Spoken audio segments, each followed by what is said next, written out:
This is a arrival of Ibukuana Tuanya in the most people host. Prophet Chukwemeko Hanemere Odumeje life. Odu who should Jesus Eka. Odumeje no one hand. Ibukuana Tuanya Sekega no Yarai. Na uno na yo na funa. Any bebero we have. I am going to adoration ground. And the Puna has a proof. If you want to find a weapon, what's from a picture show? What's the one angry? Ramon, I ought to have a dream. Makana, I put this year. You to get away, you to follow. You to follow. You to follow. I don't know what I am. Oh, you're the chicken. And I kept an open air at a time. The game will walk, join Maganaco, game will walk. You should get it on second. You could go on a fire. I'm going to say the cook and which they I'm going to run on the other.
Where that walk out? Where that walk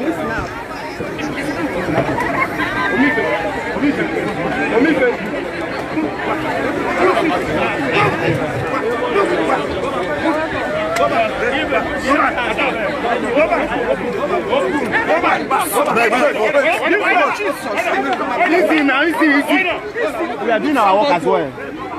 Okay, people are blocking us. They are guiding them. They are guiding them. You can shift. They are guiding them already. Keep on, go back, and let's do our work. If you push me, I will keep you. No, you can't. Without this, you cannot support you.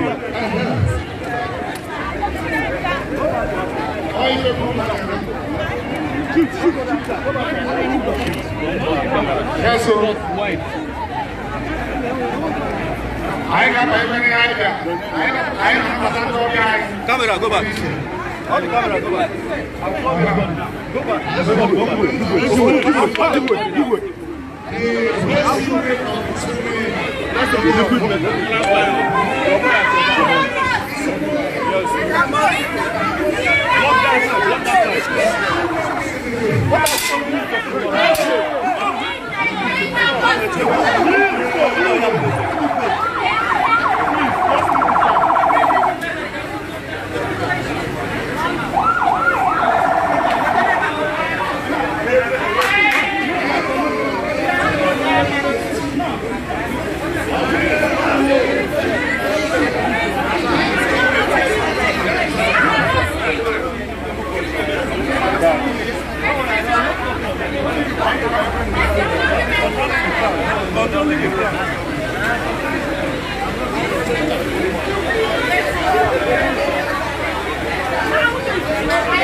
Stop following him. Go back to your seat. Go back to your place.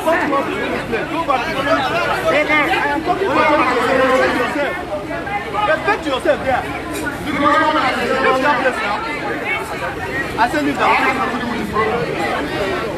Now, because I know everybody is not changing. As we are doing that, I want to dutifully and humbly welcome the traditional ruler. I am talking about Ezudo Nalu, Igwe Sikon Sanoma. Ezudo, I am saying no.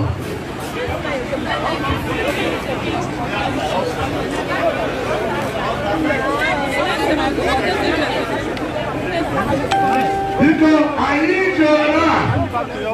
I've never done MC Zeruba. Zeruba has been a friend of this generation family. Zeruba contributed immensely in this generation family. I want to see people, he got built with any church in the way and our order. That's why we are here. So everything must be covered. You have to cover everything. That's why we are here. It's okay, now it's okay. Oh, is he saying something? Go back to your press side, okay? Where is the press of my performance? Yeah, you have finished videoing him. Guys, go for the club, please. Everybody has a job. Videoing him on stage now. Huh? That's what you say with food. And coming like you. Okay, Biko. And everybody get an order. We now wish to invite on stage the chairman of this very occasion. A man, ladies and gentlemen, I want to welcome the executive chairman of Ibeze South is here. The youngest chairman in Enugu State, a man who, when he was in primary school, he was a class prefect. When he was in secondary school, he was the SP of his school. When he now came into University of Nigeria, Nsukka, he became the SUT president. And today, the executive chairman of Ibeze South, Honorable Peter Jomeje,